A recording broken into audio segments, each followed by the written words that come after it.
नमस्कार फ्रेंड, मैं हूं प्रवेश शर्मा और आप देख रहे हैं प्रवेश शर्मा क्लासेस। स्वागत है आपका एक और नई वीडियो में। आज हमारा जो वीडियो होगा वो प्रीवियस वीडियो के जो कुछ क्वेश्चंस रह गए थे उनको हम पूरा करेंगे। प्रीवियस वीडियो में हमने आपको चैप्टर नंबर जो 7 है आपका क्लास 9th का NCERT से, उसके जो हमने आपको बेसिक्स बताए थे और कुछ क्वेश्चन सॉल्व कराए थे। आज हम उसी को कंटिन्यू करते हैं, ठीक है। देखिए, उस दिन हमने जो फर्स्ट वाली वीडियो थी उसमें हमने क्वेश्चन 3 कवर कर लिए थे। आज हम क्वेश्चन 4 को कवर करेंगे, 5th को, मतलब पॉसिबली 8 क्वेश्चन इस वीडियो में हम कवर करेंगे। देखिए, हमने और भी कई सारे टॉपिक्स पर वीडियो अपलोड किए हुए हैं। यदि आपको वो वीडियो अच्छे लगते हो तो आप प्लेलिस्ट को रेफ़र करें और प्लेलिस्ट को रेफ़र करके अपनी ज़रूरत के हिसाब से वीडियो को देख सकते हैं। चलिए अब देखते हैं क्वेश्चन नंबर 4, एक्सरसाइज 7.1। एक्सरसाइज 7.1 और इसका क्वेश्चन नंबर 4। इसमें लिखा हुआ है L and M are two parallel lines intersected by another pair of parallel lines P and Q। देखो, आपको जैसे फिगर में दिया हुआ है, दो पैरेलल लाइन है, एक का नाम है L और दूसरी जो पैरेलल लाइन है उसका नाम है M। लिए लो जी, इनको नेम दे दो। उसके बाद एक और पेयर है पैरेलल लाइन का जिनका नाम है P और इसका नाम है बेटा Q, ठीक है। अब देखिए क्या करते हैं, इसमें ये लिखा हुआ A, ये B है, ये आपका C है और ये आपका D है। आपको क्या प्रूफ करना है? आपको प्रूफ करना है कि ट्राइंगल ABC जो है वो कॉन्ग्रुएंट हो ट्राइंगल CDAK। ओके, ABC मतलब ये वाला ट्राइंगल जो है, इसने इनको कह रखा है इस फिगर में कि A को C से क्या कर लो, ज्वाइन कर लो। अब आप क्या देखते हैं कि दो ट्राइंगल बन गए हैं। बेटा ये यहाँ से है, थोड़ा ऐसे हो गया, ठीक है। अब देखो, हमें प्रूव क्या करना है इस क्वेश्चन में, तो लिख लो टू प्रूव करना है बेटा कि भाई ट्राइंगल ABC जो है वो कॉन्ग्रुएंट हो ट्राइंगल CDAK। अब देखिए प्रूफ कैसे करूँगा मैं, मुझे इन्होंने दे रखा है कि ये दो लाइन पैरेलल है और ये भी दोनों लाइन पैरेलल हैं, ठीक है। अब देखो, तो मैं पहले लिखूँगा, इनको लिखने का तरीका यही होता है, पहले जो आपको प्रूफ करना है उसी तरह से ऐसे लिख लो, ट्राइंगल CDA। मैंने लिखा in triangle ABC and triangle CDA। अब इसमें क्या देखते हैं, इस वाले एंगल को आप इसके इक्वल लिख दो क्योंकि लाइंस जो है वो pair of line is parallel, P जो है वो Q के पैरेलल है। तो लिखेंगे एंगल 1 इक्वल्स टू एंगल 2। बोलो बोलो, रीजन बताओ ना, क्यों लिख दिया मैंने एंगल 1 के इक्वल 2 जो है। देखो बेटा, वो इसलिए लिख दिया क्योंकि ये जो दोनों लाइन हैं वो कैसी हैं, पैरेलल हैं। या आप ऐसे ले लें, जैसा मन करे वैसे ले लें, और ये आपका अल्टरनेट एंगल बन रहे हैं। 1 जो है वो 2 के अल्टरनेट है जब ये दोनों लाइन कैसी हैं, पैरेलल हैं, ठीक है ना। अब हमने क्या काम किया, मैं लिख देता हूँ जो L है वो किसके पैरेलल है, M के। मैं इस खामोखाई नहीं लिख रहा इन बातों को, ये हमें दे रखा है। जब लाइन पैरेलल होती हैं तो बेटा 3 बातें होती हैं, कोरोस्पोंडिंग एंगल्स इक्वल होते हैं, ऑल्टरनेट इंटीरियर एंगल इक्वल होते हैं, और जो ये दो लाइन है इनके बीच के जो को इंटीरियर एंगल्स बोलते हैं इनको, इन दोनों का जो सम है वो कितना होता है, 180 डिग्री होता है। या कहिए इन तीनों में से जो भी मैंने आपको बातें बताई, यदि दो अल्टरनेट एंगल इक्वल होंगे तो भी लाइन पैरेलल होंगी, किसी दो लाइन के कोरोस्पोंडिंग एंगल्स इक्वल होंगे तो भी वो दोनों लाइन इक्वल होंगी और सॉरी पैरेलल होंगी, और यदि उनके को इंटीरियर एंगल का सम 180 डिग्री होगा तो भी लाइंस पैरेलल होंगी। क्लियर। अब देखो, आप देख रहे होंगे AC और AC ये दोनों ट्राइंगल में है, इसमें भी है और इस वाले ट्राइंगल का भी पार्ट है और इस वाले ट्राइंगल का पार्ट है। ये मैं लिख देता हूँ कॉमन। आप कहेंगे सर ये क्या कर रखा है आपने, यहाँ तो लिखा है AC और यहाँ लिखा है CA। अरे बेटा, CA हो या AC हो, बात एक ही है, इनको किसी भी तरह से रीड कर सकते हैं। उसी तरह से मैं यहाँ लिख दूंगा एंगल 3 जो है वो कौन से वाले एंगल के इक्वल हो जाता है, एंगल 4 के equal. Angle 3 equals to angle 4, क्योंकि लाइंस जो है ये दोनों के दोनों पैरेलल हैं। इस बार मैं लिख लेता हूँ लाइन P जो है वो क्योंकि पैरेलल है, और जब लाइन पैरेलल होगी तो अल्टरनेट इंटीरियर एंगल्स कैसे होंगे, इक्वल होंगे, ठीक है। तो ये दोनों ट्राइंगल ABC जो है वो हमारा कॉन्ग्रुएंट आ गया ट्राइंगल CDAK, ठीक है। यदि और आप क्लियरिटी देना चाहते हैं तो यहाँ पर आप लिख दें ये इसके अल्टरनेट एंगल हैं, ये इसके अल्टरनेट एंगल हैं। कि ये बात आप शुरू में लिख सकते हैं, गिवन L जो है वो M के पैरेलल है एंड P जो है वो Q के पैरेलल है, तब आप ऊपर भी लिख सकते हैं, तो भी कोई समस्या नहीं है। अब देखो यहाँ कौन सा रूल लग गया, एंगल साइड एंगल SAS या ASA, बोलो SAS नहीं ASA, कारण एंगल, साइड एंगल। अब कहेंगे सर हमें यही बात समझ नहीं आती कि कौन सा क्राइटेरिया कहाँ पर हम लोग अप्लाई करें। देखो मैंने आपको बताया था, यदि एक साइड हो और उस साइड पर दो एंगल हों और वो उसी तरह से किसी दूसरे ट्राइंगल की दूसरी जो इक्वल साइड है, मतलब उसके दोनों एंगल के इक्वल होगी, तो तब आपका जो क्राइटेरिया फॉलो किया जाएगा वहाँ पर आपका ASA वाला क्राइटेरिया फॉलो किया जाएगा। ASA का मतलब क्या होता है बेटा? Angle, side angle. ओके, आप चाहें तो फुल फॉर्म में भी लिख सकते हैं, यहाँ पर मैं शॉर्ट फॉर्म में लिख रहा हूँ, ठीक है। अब देखते हैं इसी तरह से क्वेश्चन नंबर 5। देखिए क्वेश्चन नंबर 5 जो है ये काफ़ी इंपॉर्टेंट क्वेश्चन है। अक्सर मेरा जो अनुभव कहता है, लास्ट काफ़ी ईयर से मैं टीचिंग में इन्वॉल्व हूँ, जो मेरा अनुभव कहता है वो ये कहता है कि ये जो क्वेश्चन है अक्सर एग्ज़ाम में पूछ लिया जाता है, अच्छे अच्छे स्कूलों में भी। तो देखो इसमें दे रखा है कि जो L है, एक लाइन है, वो एंगल बाइसेक्टर है, कौन से का? A का, एंड B कोई पॉइंट है उसी लाइन L पर, ठीक है जी। ओके, अब कहते हैं BP और BQ जो है वो परपेंडिकुलर्स हैं from B to the arms of angle A। पहले बेटा एक काम करो, ये क्वेश्चन है आपका कौन सा? 5th one. आप इसकी फिगर ड्रॉ कर लो, ये लो जी, ये एंगल बना लो, इस एंगल का नाम है A। बस उसने कहा इस एंगल का नाम A है। अब यहाँ से कोई लाइन जा रही है बेटा, A इस तरह से, और ये लाइन इस तरह से जा रही है बच्चों की, क्या नाम है? ये वाला एंगल इस वाले एंगल के इक्वल है, कि मतलब एंगल 1 जो है वो किसके इक्वल हो जाता है?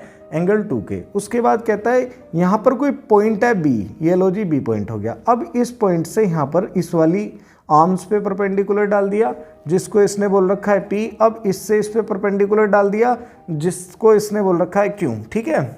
अब आपको प्रूफ क्या करना है? पहली बात तो देखो अब ये दो ट्राइंगल बन गए हैं, ठीक है ना। कौन कौन से? Can you name these triangles? Yes, APB बोल सकते हैं इसे, या ABP बोल सकते हैं इसे, या PAB बोल सकते हैं। लेकिन आपको एक बात ध्यान में रखनी है, जिस तरह से आपने इसको रीड किया है उस वे में ही आपको इसको भी रीड करना पड़ेगा। अब देखो हमें इसमें क्या प्रूफ करना है बच्चों? लिखा तो हुआ है ट्राइंगल APB कॉन्ग्रुएंट होना चाहिए ट्राइंगल। बेटा इसे APB पढ़ाना तो इसे कैसे पढ़ेंगे? AQB। A से 90 डिग्री पर गए, फिर B पॉइंट पर गए, उसी तरह से A से इधर 90 डिग्री पर जाएंगे और फिर B पॉइंट पर आएंगे। Triangle AQB। एक तो ये बात प्रूफ करनी है, पहली बात। सेकंड जो है वो क्या प्रूफ करनी है इसमें, कि भाई ये जो BP है ना वो BQ के इक्वल आए, BP इक्वल्स टू BQ। तो देखो यदि आपकी ये बात प्रूफ हो गई तो इसको तो हम प्रूफ ऐसे ही कर देंगे उसके साथ ही। चलो तो देखो प्रूफ, देखो प्रूफ देखते हैं। पहले ये देखो आपको क्या क्या इंफॉर्मेशन गिवन है क्वेश्चन में। आपने देखा, पहले तो लिख दो in triangle APB and triangle AQB हम क्या देखते हैं कि एंगल 1 जो है वो एंगल 2 के इक्वल है। ये बात मैं नहीं कह रहा बेटा, ये बात ये क्वेश्चन ही कह रहा है कि भाई जो आपका ये वाला एंगल है वो बाइसेक्टेड होता है। तो जब बाइसेक्शन का मतलब ही क्या होता है कि किसी एक चीज़ को 2 इक्वल पार्ट्स में क्या कर देना? डिवाइड कर देना। अब बेटा आप एक चीज़ और देख रहे होंगे, मैंने लिख दिया एंगल 3 जो है वो किसके इक्वल? एंगल 4 के। भैया क्यों इक्वल है? क्योंकि ईच इक्वल्स टू 90 डिग्री। भैया ये भी 90 डिग्री का और ये भी 90 डिग्री का। ओके, अब आप एक चीज़ और नोटिस करो, AB उस वाले ट्राइंगल में भी है और AB इस वाले ट्राइंगल में भी है। देखो इस वाले ट्राइंगल में भी AB है और इस वाले ट्राइंगल में भी AB है। तो कहने का मतलब क्या हुआ? ये हो गई कॉमन। अब ध्यान से देखो, क्राइटेरिया तो बन गया, लेकिन कौन सा बना? अब आपको ये चीज़ तो देखो भैया थोड़ी सोचनी पड़ेगी। आपने देखा इस बार एक जो इक्वल लाइन है उसके तो दोनों एंगल इक्वल है नहीं भाई, बिल्कुल भाई ठीक है। अब मैंने आपको इससे प्रीवियस वाली वीडियो में ये बेसिक्स बताए थे इसके, कि कैसे पता चलता है कि क्या AAS क्राइटेरिया है, क्या SS का क्राइटेरिया है। मैंने सारे क्राइटेरिया को डिटेल में बताया है, आप उस वीडियो को भी देख लें एक बार, ठीक है। क्योंकि अब उतना एक्सप्लेनेशन देना पॉसिबल नहीं है, बार बार रिपीटेशन हो जाएगा चीज़ों का। तो यहाँ पर मैं लिखूँगा by AAS criteria of congruency. जब बेटा दो ट्राइंगल कैसे होते हैं? कॉन्ग्रुएंट, तो उनके कॉरस्पॉन्डिंग पार्ट्स कैसे होंगे? इक्वल होंगे। तो आप देखते हैं BP जो है वो किसके इक्वल हो जाएगा? BQ के, और इसे लिख देते हैं बाई CPCT। सर ये CPCT का क्या मतलब होता है? Corresponding parts of congruent triangles are equal. क्या कहा? जब दो ट्राइंगल कॉन्ग्रुएंट होंगे तो उनके कोरोस्पोंडिंग पार्ट्स कैसे होंगे, इक्वल होंगे, चाहे वो साइड्स हो, चाहे वो एंगल हो, चाहे वो एरिया हो। हर रेस्पेक्ट में एक ट्राइंगल दूसरे ट्राइंगल को कंप्लीटली कवर कर लेता है, यही मतलब होता है कॉन्ग्रुएंसी का। क्लियर? ओके, चलो अब आगे बढ़ते हैं और क्वेश्चन नंबर, अब हम देखेंगे क्वेश्चन नंबर 6 को। देखो क्वेश्चन नंबर 6 में हमें क्या दे रखा है, कह रखा है कि ये फिगर है, ठीक है, उसमें AC जो है, जो साइड AC है वो किसके इक्वल है, AE के इक्वल है, और AB जो है वो किसके इक्वल है, AD के इक्वल है, और एक एंगल BAD जो है वो कौन से वाले एंगल के इक्वल है बेटा, EAC के इक्वल है। तो पहले ये फिगर ड्रॉ कर लेते हैं हम। फिगर कुछ इस प्रकार है, इसमें हमें, अच्छा ये फिगर कुछ इस प्रकार है बेटा कि भाई एक ये है हमारा AB और ये है पॉइंट D, और ये वाला जो पॉइंट है बेटा ये है C। फिर इधर से देखो, एक बार ये इससे मिल रहा है, एक बार इससे मिल रहा है, और दोनों मिलकर कहाँ जा रहे हैं, ये A पर जा रहा है, और ये वाला भी जो पॉइंट है वो किस पर जा रहा है, ये भी A पर ही जा रहा है। ठीक है, आप इसको देख रहे होंगे। अब ये जो पॉइंट है, इस पॉइंट का नाम है E। अब इसने हमें दे क्या रखा है, इन्होंने बोला है कि ये वाला इस वाले के इक्वल है। ठीक है, आप फिगर पे मत जाना, फिगर जो मैंने बनाई है, मेरी आर्ट जो है थोड़ी सी पुअर है, आप लोग इसको भी रेफर कर सकते हैं, बट बनेगा कुछ इस तरह से ही। अब ये जो है साइड इसके इक्वल है, और बेटा ये वाला जो एंगल है वो इसके इक्वल है, ये बात इन्होंने हमें क्वेश्चन में दे रखी है। तो मैं आपकी सुविधा के लिए इस एंगल को 1 और इसको क्या लिख देता हूँ, एंगल 2 लिख देता हूँ। ठीक है, अब एक काम करते हैं, मैं इनको अलग अलग कर लेता हूँ फिगर को, ताकि आप अच्छे से चीज़ों को समझ पाएँ। ये A, ये B और ये आपका C, ये और यहाँ अभी एंगल 1 नहीं बनाएंगे क्योंकि ये जो मैंने लिया है वो यहाँ तक लिया है। उसी तरह से फिर A इस तरह से गया, फिर D पे गया हमारा, और यहाँ पर हम लिख देते हैं D है, ये A पॉइंट है, ये E है। AC जो है वो AE के इक्वल है, और आपका AB जो है वो किसके इक्वल है, AD के इक्वल है, और यहाँ तक कोई एंगल है, मतलब पूरा नहीं है, कंप्लीट नहीं है। तो बेटा मैं इसे अपनी तरफ से क्या लिख दूंगा, 3 एंगल लिख दूंगा। सर क्यों लिख दोगे 3 एंगल, अब आपके मन में ये बात आनी चाहिए। ऐसा है, मैंने इनको आपको आसान करने के पॉइंट ऑफ व्यू से 1 और 2 लिख दिया है। अब देखो आपको क्या गिवन है, आपको ये मैंने फिगर, अब आपको ये फिगर देखने की ज़रूरत नहीं है, बस ये 2 ट्राइंगल देखो, हमें इन दोनों को कॉन्ग्रुएंट लाना है। अब कॉन्ग्रुएंट कैसे लाएंगे मैं आपको दिखाता हूँ। एंगल 1 जो है वो एंगल 2 के इक्वल है, ये बात मैं नहीं कह रहा, ये क्वेश्चन में गिवन है, लिख रखा है BAD जो है वो EAC के इक्वल है। ठीक है, अब देखो यदि कोई 2 चीज़ इक्वल हैं और उनमें इक्वल ही क्या किया जाता है, ऐड किया जाता है, तो रिजल्ट भी कैसा होता है, इक्वल ही होता है। अब क्या बोला, फिर से मेरी बात को रिपीट करें। मैंने बोला कोई 2 चीज़ यदि इक्वल हैं और उनके दोनों इक्वल में इक्वल ही ऐड कर दिया जाए तो रिजल्ट इक्वल ही आएगा। थोड़ा सा टेक्निकल हो गया ना, नहीं समझ में आया? देखो अब इसे थोड़ा सा आपकी लैंग्वेज में समझाता हूँ। मान लिया जो ये है, ये 2 व्यक्ति हैं, ठीक, इसके पास भी 100 रुपीज़ हैं और इसके पास भी 100 रुपीज़ हैं, तो बताइए दोनों के पास कितने हुए, इक्वल हुए ना? हाँ बिल्कुल इक्वल हुए, क्योंकि सर इसके पास भी 100 हैं, इसके पास भी 100 हैं, मैंने दोनों को 50-50 और दे दिए, तो अब ये कितना हो गया, 150। बताइए ये कितना हो गया, 200 था, इसे 50 मिले, तो ये भी कितना हो गया, 150।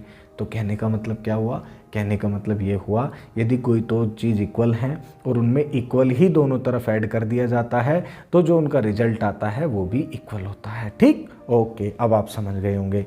अब देखो यहाँ भी एंगल 3 आ गया, 1 और 3 मिलकर क्या बना रहे हैं, एंगल BAC बना रहे हैं, और 2 और 3 मिलकर क्या बना रहे हैं, 2 और 3 मिलकर बना रहे हैं एंगल DAE। ठीक है, DAE। अब टू प्रूव, अब हमें प्रूव क्या करना है, अब हम एक काम करते हैं, हम ये 2 ट्राइंगल ले लेते हैं, फिगर से हमारा कोई लेना देना नहीं है। ठीक है, ये दोनों प्लस हैं और ये भी प्लस हैं। अब मैं इस ट्राइंगल का नाम लिखता हूँ, देखो नाम कुछ इस तरह से लिखूँगा, ट्राइंगल मैंने लिखा ABC, एंड दूसरा ट्राइंगल क्या लेना है जो कि मुझे कॉन्ग्रुएंट लाना है, बताइए क्या नाम दूँ इसको, मैंने लिखा इसको ABC, तो मैं इसको भी लिख दूंगा ADE।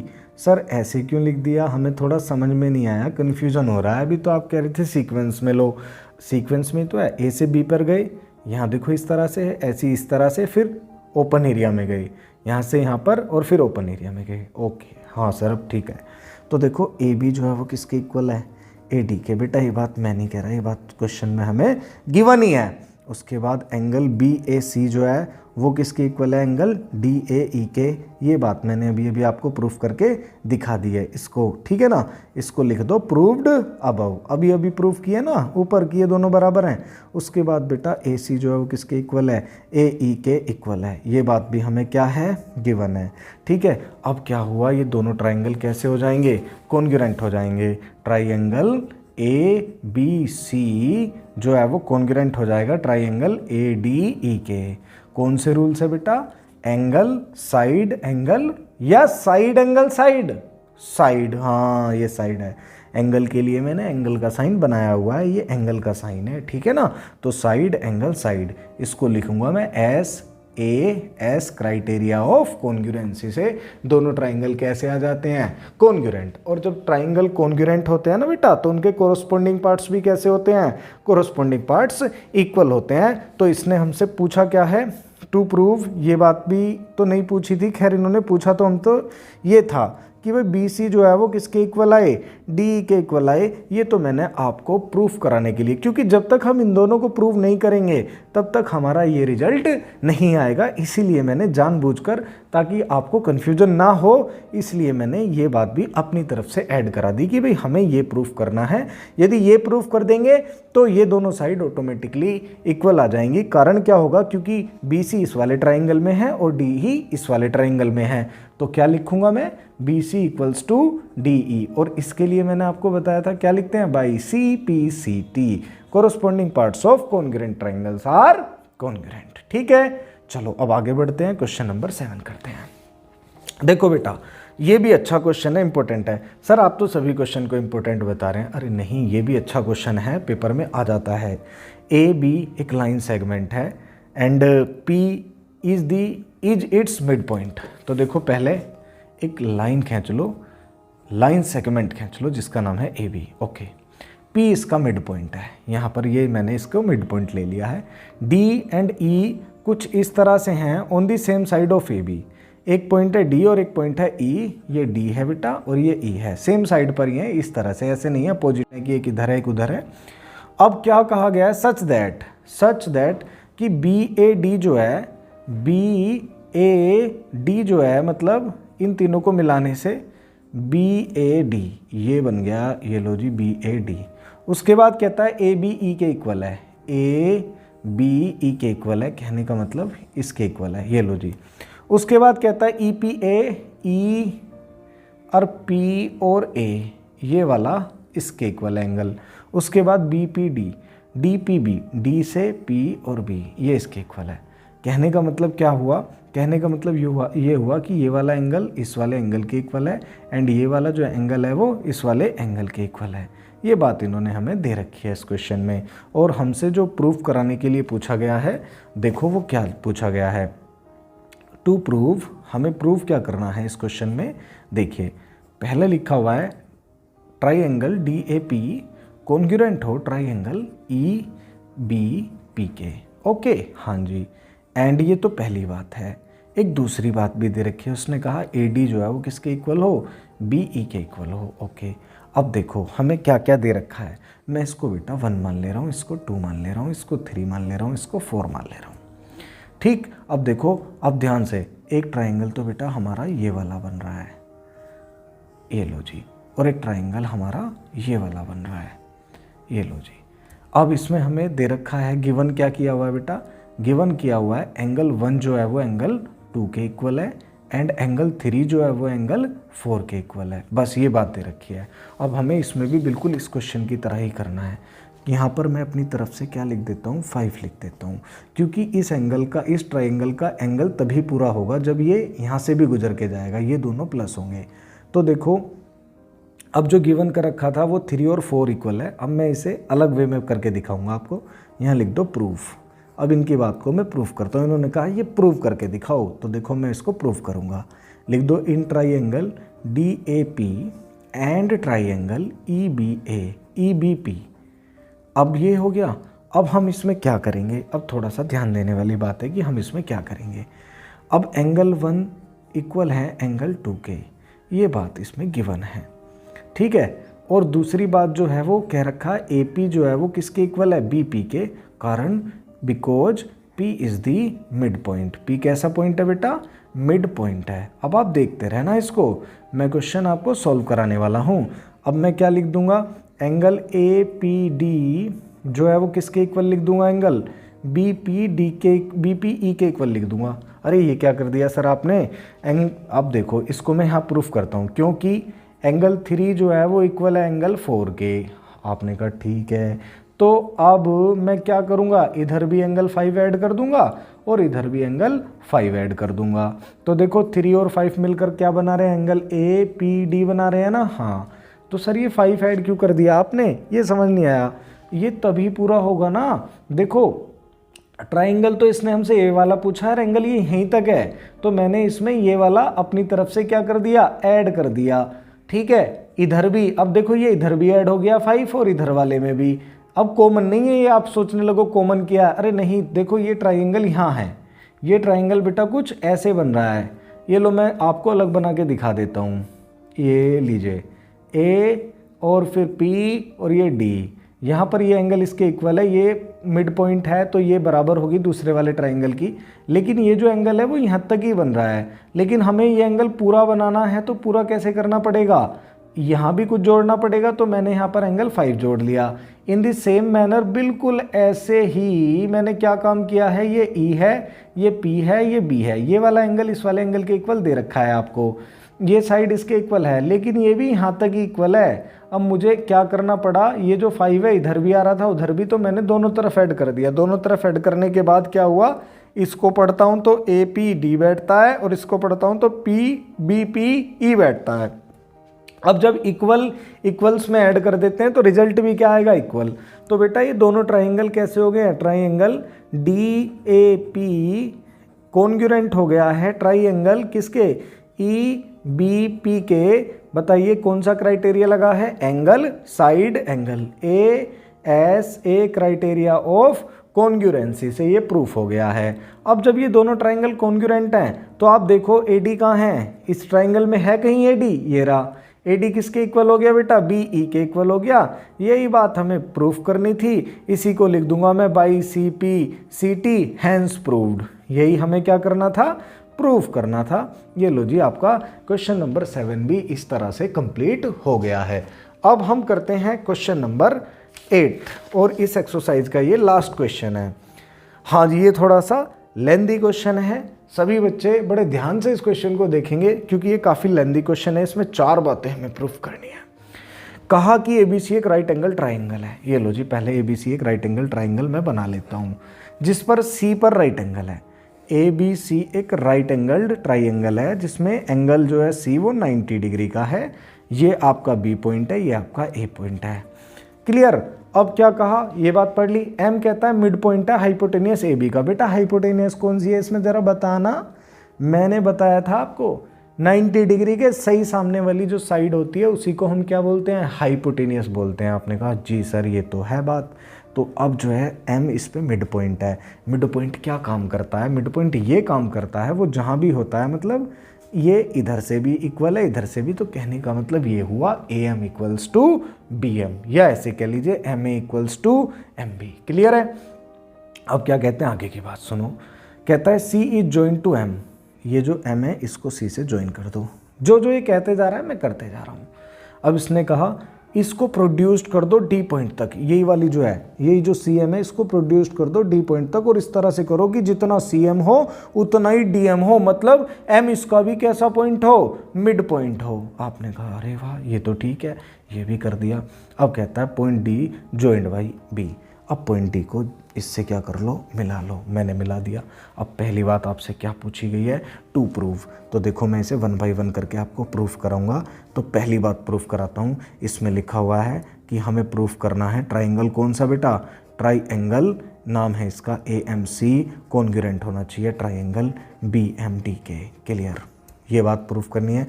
स्टेप बाई स्टेप सारी चीज़ें प्रूफ कराऊंगा, तो ध्यान से देखते रहना। पहले पहली बातें। अब लिखो, इसे लिखो यहाँ पर प्रूफ लिख लिया आपने, हाँ जी लिख लिया। अब देखो इसमें हमें क्या क्या दे रखा है। इसमें दे रखा है, पहले मैं लिखूंगा in triangle AMC and triangle BMD। ये लिख दिया। अब मुझे दे रखा है M A equals to M B, ये बात बताई थी क्योंकि एम कैसा पॉइंट है, मिड पॉइंट है, एम कैसा पॉइंट है, मिड पॉइंट है। ओके, अब आप देखो ये दो लाइन नहीं बन रही है क्या, ये वाली लाइन है और एक ये वाली लाइन है। हाँ जी, लाइन तो बन रही है। जब दो लाइन बनती हैं तो उनके आमने सामने के जो एंगल होते हैं वो इक्वल होते हैं, उसको बोलते हैं वर्टिकली अपोजिट एंगल। तो एंगल 1 बोल देता हूँ, इसको मैं एंगल 2 बोल देता हूँ। ठीक है, आपको यहाँ मेंशन करना पड़ेगा, अदरवाइज आपका टीचर जब इस कॉपी को इवेल्युएट करेंगे ना आपके जो सॉल्यूशन होंगे, और आपने एंगल 1 एंगल 2 यहाँ तो फिगर में कहीं ड्रॉ कर नहीं रखा लेकिन यहाँ लिख दिया, तो तब उनके लिए ये कन्फ्यूजन पैदा करेगा कि ये एंगल आपने कहाँ से लिखा है। दैट्स वाई मैं देखो आपने हर क्वेश्चन जो भी मैंने प्रूफ किया है, मैंने सभी जगह क्लियरली इन चीज़ों को आपको बताया है। ठीक है, तो ये एंगल 1 एंगल 2 के इक्वल है, angle 1 equals to angle 2। You बेटा एंगल का साइन होता है, ये बात हमें गिवन है क्योंकि एम मिड पॉइंट है। ये बात मैंने गिवन नहीं थी, ये बात मैंने बताई है आपको क्योंकि ये इसका वर्टिकली अपोजिट एंगल है। ठीक, हाँ जी, यहाँ भी ठीक है। उसके बाद क्या लिख लेते हैं बेटा, डी एम जो है वो सी एम के इक्वल है, C M equals to D M. अरे बेटा ये चीफ मिनिस्टर और डिस्ट्रिक्ट मैजिस्ट्रेट नहीं है। ठीक है, कभी कभी ये दोनों इक्वल है, नहीं नहीं नहीं, ये तो इस फिगर की एक लाइन है और मतलब लाइन पर एम एक मिड पॉइंट है और इस तरह से है कि D M equals to C M. ये बात हमें क्या है, गिवन है। तो बेटा ये दोनों ट्राइंगल कैसे हो जाएंगे, triangle A M C will congruent to triangle B M D. B M D, आपने कहा जी हो गया, कौन से रूल से हो गया, जरा देखे ना, ये साइड है, ये एंगल है, ये साइड है, तो इसे लिखूंगा मैं भाई एस ए एस, ट्राइंगल, ये दोनों कॉन्ग्रुएंट हो गए। जब ट्राइंगल कॉन्ग्रुएंट होंगे, अब ध्यान देने वाली बात है, जब ट्राइंगल कॉन्ग्रुएंट हो गए, एक बात तो हमने इसकी प्रूफ कर दी, अब ये प्रूफ तो करा ली लेकिन इसमें बहुत कुछ छुपा हुआ है। तो बेटा मैं क्या लिख दूं इसे, मैं लिख देता हूँ एंगल 3 जो है वो एंगल 4 के कैसा है, इक्वल है। मैंने लिख दिया एंगल 3 इक्वल्स टू एंगल 4 और मैं इसे लिखूंगा by C P C T, corresponding parts of congruent triangles are congruent. जब दो ट्राइंगल कॉन्ग्रुएंट होते हैं तो उनके कोरस्पॉन्डिंग पार्ट्स भी कैसे होते हैं, इक्वल होते हैं। जी हाँ, बिल्कुल होते हैं। अब देखो ध्यान से सुनो, since angle 3 and angle 4 are equal and they are alternate angle as well, alternate angles as well, way alternate angle भी हैं। और अभी थोड़ी देर पहले क्या बताया था, यदि अल्टरनेट एंगल इक्वल होंगे तो साइड्स कैसी होंगी, पैरेलल होंगी ना होंगी। तो बताओ ये कौन से बन रहा है, इस तरह से देखो, जेड बनना चाहिए या एन बनना चाहिए, जो भी आप समझें, कुछ इस तरह से बनना चाहिए। एंगल 3 4 के इक्वल है, इसका मतलब डी बी जो है वो पैरेलल हो जाएगी ए सी के, क्योंकि अल्टरनेट एंगल इक्वल हैं तो साइड्स कैसी हो जाएंगी, पैरेलल। फिर बताया मैंने पैरेलल लाइन के बारे में कि भाई यदि लाइन पैरेलल हैं तो उनके को इंटीरियर एंगल का सम कितना होगा, 180 डिग्री होगा। अब आप इस फिगर को फिर से ड्रॉ कीजिए और इस तरह से मेरी बात साफ देखिए, इसे लिख दो डी, इसे लिख दो बी, इसे लिख दो सी, इसे लिख दो ए। बताओ बच्चों ये कितना था, आपने बोला सर ये तो 90 डिग्री था, ये किसने बताया, ये बुक में ही दे रखा है। ठीक है, अब देखो हमें दूसरी बात क्या प्रूफ करनी है, टू प्रूव, सेकंड बात हमें प्रूफ करनी है कि एंगल डी बी सी जो है वो हमारा कितना हो, 90 डिग्री का हो। बस अब मैं लेके आ जाता हूँ, देख लो प्रूफ, इसे भी मैं करके दिखा देता हूँ आपको फटाफट। अब मैंने अभी आपको बताया डी बी किसके पैरेलल है, ए सी के पैरेलल है, तो ये इसका कैसा एंगल हो गया, ये दोनों इसके को इंटीरियर एंगल हो गए। तो इनका नाम क्या, जरा नाम तो बता दें, angle A C B plus angle D B C that is equals to 180 degree. क्यों भाई, अरे क्योंकि the sum of co-interior angles between parallel lines is equals to 180 degree. हाँ जी, जब दो लाइन पैरेलल होती हैं तो उनके को इंटीरियर एंगल का सम कितना होता है, 180 डिग्री। अब ये कितना है, 90 डिग्री, तो लिख दो ना 90 degree plus D B C. अब क्या होना चाहिए बेटा, ये इधर किस में है, प्लस में, उधर भेज दो तो ये किस में हो जाएगा, माइनस में। एंगल डी बी सी कितना बचेगा, 180 डिग्री में से 90 डिग्री क्या कर दो, माइनस, तो एंगल डी बी सी जो है वो हमारा 90 डिग्री आ जाएगा। ये बात भी प्रूफ हो गई, कौन सी बात, सेकंड। अब हमें थर्ड बात लेके आनी है। थर्ड बात के लिए मैं इसको कर देता हूँ, क्वेश्चन थोड़ा लंबा है, ध्यान से देखिए। अब थर्ड बात को क्या करना है, इसने कहा टू प्रूव, ये लो जी टू प्रूव, इसको क्या करना है, ट्राइंगल DBC जो है वो कॉन्ग्रुएंट हो ट्राइंगल किसके, ACB के। ओके, अब फिर से फिगर को अप्रोच करते हैं, क्या क्या हमें दे रखा है। एक और बात लिख लो यहाँ पे, यहाँ लिख लो BD जो है वो AC के इक्वल भी है। BD जो है वो किसके इक्वल है, AC के। AC इस वाले ट्राइंगल में, BD इस वाले ट्राइंगल में, ये भी CPCT से। सर ये क्यों लिख दिया आपने यहाँ पे, और यहीं क्यों लिखा, वहाँ क्यों नहीं लिखा, क्योंकि ये दोनों ट्राइंगल में कॉन्ग्रुएंट ला चुका हूँ। जब ये दोनों ट्राइंगल कॉन्ग्रुएंट होंगे तो इनके कोरोस्पोंडिंग पार्ट्स कैसे होंगे, इक्वल। तो सर पहले ही क्यों नहीं लिखा था, अब क्यों लिखा था, क्योंकि जरूरत तो इसकी अब है ना, तो इसलिए अब लिख दिया। ठीक है, अब देखो, अब फिर से ये वाली फिगर को अप्रोच करो और हमें लाना है इस बार ये वाला ट्राइंगल इस वाले ट्राइंगल के कैसा हो बेटा, इक्वल हो। ये मत मानो, बस यही मानो, या फिर बना लो, आप लोगों के लिए बना देता हूँ यहाँ पर। ये D है, ये आपका पॉइंट B है, ये C है और ये A है। आपको लाना है कि ये वाला ट्राइंगल इस वाले ट्राइंगल के कैसा आ जाए, कॉन्ग्रुएंट आ जाए। तो देखो जल्दी से फटाफट प्रूफ, अब लिख दो जो लाना है, in triangle DBC and triangle ACB। Okay, लिख दिया। अब देखो क्या क्या चीज़ें दे रखी हैं। अभी अभी हम लाए थे DBC एंगल जो है वो ACB एंगल के इक्वल आया था, नहीं आया था, हाँ सर आया तो था, दोनों 90 के इक्वल आए थे, तो मैंने लिख दिया ईच इक्वल्स टू 90 डिग्री। अब आप देखो एक चीज़ और, आपने देखा सर BD जो है, BD अभी आपने लिखा था पीछे, वो किसके इक्वल है, AC के। इसे लिखूंगा मैं प्रूव्ड अबव। प्रूव्ड अबव का मतलब आप कहेंगे प्रूव्ड तो वो पीछे है, प्रूव्ड बैक होना चाहिए, आपने अबव लिख दिया, ऊपर तो कहीं लिख ही नहीं रहा। अरे हम अभी इसी क्वेश्चन को कर रहे हैं और हम इसको ऐसे मान के कर रहे हैं, ये भी एक ही पेज पे चल रहा है। सर एक पेज पे तो नहीं चल रहा, क्या बात कह दी आपने। देखो मैंने कुछ नहीं कहा, इसको जब हम सोल्यूशन ऐसे मान के करते हैं तो उसको प्रूव्ड अबव ही लिखा जाता है। उसके बाद आपने देखा BC जो है वो इस वाली साइड में भी है और BC इस वाले ट्राइंगल में भी है, तो क्या लिख देंगे, BC को कॉमन। अब आप कौन सा, अब आप गलती मत कर देना, एंगल साइड साइड, ये दोनों ट्राइंगल कॉन्ग्रुएंट हो गए। देखो इसको हमें यहाँ लिखना चाहिए था, कारण क्या है, ये वाली साइड इस वाली साइड के इक्वल है, ये इसके इक्वल है, ये वाला एंगल इसके इक्वल है, तो क्या हो गया, इंक्लूडिंग ये वाली साइड इस वाली साइड के इक्वल, ये वाला एंगल इस वाले एंगल के इक्वल और ये वाली साइड इसके इक्वल। तो इसको हम क्या बोलते हैं, SAS, side angle side criteria से। ये देखो बस इसको थोड़ा सा तो यहाँ चेंज करना पड़ेगा आपको, चाहे तो, बाकी दिख तो रही है। आप इसको ऐसे भी लिख सकते हैं कि ये जो DBC है इनको बीच में लिख दो, इनके चाहे ऊपर भी लिख दो, कोई प्रॉब्लम नहीं है।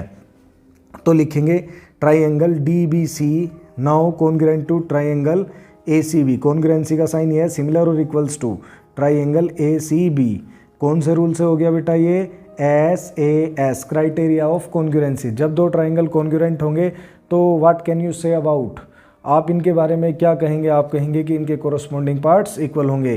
तो मैं लिख देता हूँ यहाँ पर AB जो है वो किसके इक्वल हो जाएगा बेटा, AB जो है वो DC के इक्वल हो जाएगा। कहने का मतलब AB की जगह मैं DC लिखूंगा या DC की जगह मैं AB लिख दूंगा, ठीक है, बाई CPCT। अब आगे की बात भी फटाफट देख लीजिए, इसमें क्या दिया हुआ है। अब आपको फोर्थ बात और प्रूफ करनी है, ये बात तो हम कर चुके हैं, 4 के लिए करना है। 4 में लिख रहा है कि CM जो है वो हाफ हो AB का, CM जो है वो हाफ हो किसका, AB का। अब आप देखें, हमने अभी आपको दिखाया था CM जो है ये मिड पॉइंट है इस वाली लाइन के लिए, CM जो था वो हाफ था किसका, CD का है। तो अरे CD का हाफ है या DC का हाफ है, एक ही बात है। आप इसे ऐसे भी लिख सकते हैं। अब देखो CD हो या DC बेटा कोई फ़र्क नहीं पड़ता, ये एक ही तरह से रीड किए जाते हैं। अब मैं CD की जगह यदि AB लिख दूँ तो आप लोगों को कोई दिक्कत है क्या, नहीं, क्योंकि AB इक्वल्स टू किसके है, DC के। इस तरह से ये प्रूफ हो जाता है, इस तरह से ये प्रूफ हो जाता है। समझ में आई आपको बात, ठीक है। अब देखो इस एक्सरसाइज के सारे क्वेश्चन मैंने आपको सॉल्व करा दिए हैं। फिर भी आपको यदि कोई प्रॉब्लम अराइज होती है इन क्वेश्चंस को करते हुए, तो जो कमेंट सेक्शन दिया हुआ है ना, आप उसमें मुझे क्वेश्चन लिखें, आप अपनी प्रॉब्लम लिखें, मैं डेफिनेटली आपकी प्रॉब्लम का सॉल्यूशन दूंगा, ठीक है। आपने वीडियो को लास्ट तक देखा, इसके लिए आपका बहुत बहुत धन्यवाद।